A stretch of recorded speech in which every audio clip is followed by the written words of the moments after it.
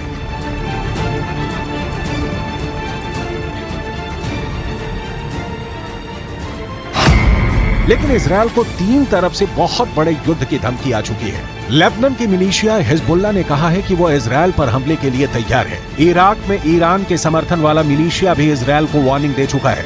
Syria ने अंजाम भुगतने को कहा है, तो वहीं मिस्र से लेकर सऊदी अरब और कतर से लेकर तुर्की तक गाजा को बचाने के लिए वहां की सरकारों पर दबाव बढ़ने लगा है। ऐसे में बाइडेन ने नेतन्याहू को फोन करके कहा है कि अमेरिका इजरायल के साथ है।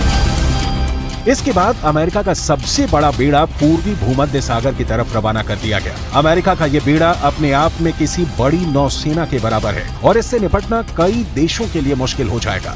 यही मैसेज देने के लिए अमेरिका ने अपने सबसे बड़ी फायर पावर इजरायल के करीब तैनात करने का फैसला किया।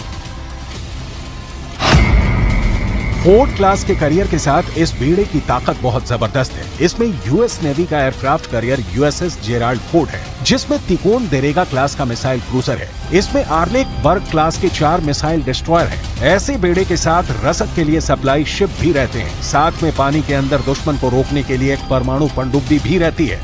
कोई दुश्मन नहीं चाहेगा कि उसके सामने ऐसी चुनौती खड़ी हो जाए। यही भरोसा अमेरिका अब इजरायल को दिलाना चाहता है कि समंदर से ऑपरेशन चलाकर अमेरिका सीरिया पर भी बमबारी कर सकता है, लेबनान के बॉर्डर को भी सैनिटाइज कर सकता है।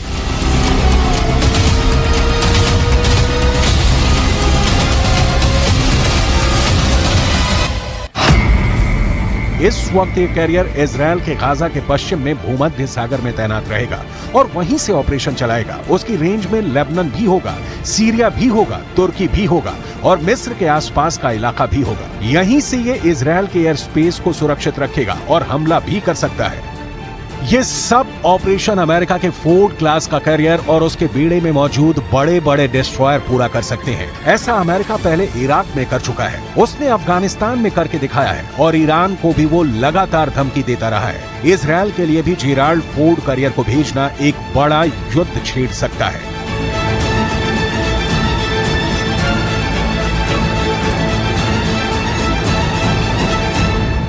दुनिया के सबसे बड़े एयरक्राफ्ट कैरियर की ये किसी और देश के पास नहीं बल्कि खुद अमेरिका के पास है, जिसकी वजह से जो अमेरिकी दुश्मन है वो लगातार थर्राते रहते हैं। अमेरिका का फोर्ड क्लास कैरियर दुनिया का सबसे बड़ा एयरक्राफ्ट कैरियर है और इसे CVN-78 भी कहते हैं और ये कैरियर 1 लाख टन का डिस्प्लेसमेंट पैदा करता है। भारत का एयरक्राफ्ट कैरियर INS विक्रांत इससे आधे से भी कम वजन का है। तो देखिए कितना वजन इसमें है। यहां पर 1 लाख टन का कम से कम यह है। यूएसएस जेराल्ड फोर्ड की बात हम यहां पर कर रहे हैं और यह एयरक्राफ्ट कैरियर न्यूक्लियर पावर से चलता है, यानी इसकी रेंज अनलिमिटेड है और यह दुनिया में कहीं भी पहुंच सकता है, यानी कोई भी कोना हो वहां पर इसको आराम से आसानी से पहुंचाया जा सकता है क्योंकि न्यूक्लियर पावर का यह इस्तेमाल करता है। और यह एयरक्राफ्ट कैरियर 56 किलोमीटर प्रति घंटे की रफ्तार से समंदर में चल सकता है। यह एक कैरियर की बहुत अच्छी रफ्तार कही जाएगी, बहुत बढ़िया रफ्तार मानी जाएगी, यानी कहीं पर भी यह 56 किलोमीटर प्रति घंटे की रफ्तार से आसानी से पहुंच सकता है। और इस कैरियर पर करीब 3000 नौसैनिक तैनात किए जा सकते हैं, यानी कि दुश्मनों के लिए भी ये एक बड़ा टारगेट बन सकता है। और इसकी अगर आगे की बात की जाए, जो टेक्नोलॉजी का इस्तेमाल इसमें किया जा रहा है, इस एयरक्राफ्ट कैरियर पर 90 विमान और हेलीकॉप्टर तैनात यहां पर किए जा सकते हैं, यानी कि जो सैनिक है उनको तो यहां पर तैनात किया ही जा सकता है। इसके अलावा 90 विमान और इसके अंदर हेलीकॉप्टर भी तैनात किए जा सकते हैं और इनमें 75 तो सिर्फ लड़ाकू विमान है। और अभी इस एयरक्राफ्ट कैरियर पर सुपर हॉर्नेट विमान तैनात है और इस पर से F-35 स्टेल्थ फाइटर भी ऑपरेट कर सकते हैं और उनको पूरी तरह तैनात करने की तैयारी की जा रही है। यानी आप समझ सकते हैं कि आखिर किस टेक्नोलॉजी से ये लैस है और कैसे सुपर हॉर्नेट और F-35 लड़ाकू विमान जो है वो भी इसके अंदर तैनात किए जा सकते हैं और साथ साथ इसकी रफ्तार भी कहीं ज्यादा है। अमेरिका ने इजराइल के आसपास, यूरोप और बाकी ठिकानों के आसपास फाइटर जेट तैनाती बढ़ाने का फैसला किया है ताकि इजराइल पर कोई हवाई हमला न कर सके। इसके लिए अमेरिका ने पूरा जोर लगा दिया है और इजराइल के हवाई अड्डे पहले से ही एक्टिव है। अमेरिका के वायुसेना से इजराइल को अब एक नई ताकत मिलेगी। इसके लिए A-10 थंडरबोल्ट विमान भी हैं, जो नीचे उड़ते हुए टैंकों के पूरे दस्तों को खत्म कर सकता है। इस विमान को फ्लाइंग टैंक भी कहते हैं, जिस पर छोटे हथियारों की गोलीबारी का फर्क नहीं पड़ता। इसके अलावा अमेरिका के F-15 से लेकर F-16 लड़ाकू विमान भी हैं। लेकिन असली ताकत जो अमेरिका ने इजरायल को बचाने के लिए उतारी है वो है F-35 फाइटर जेट।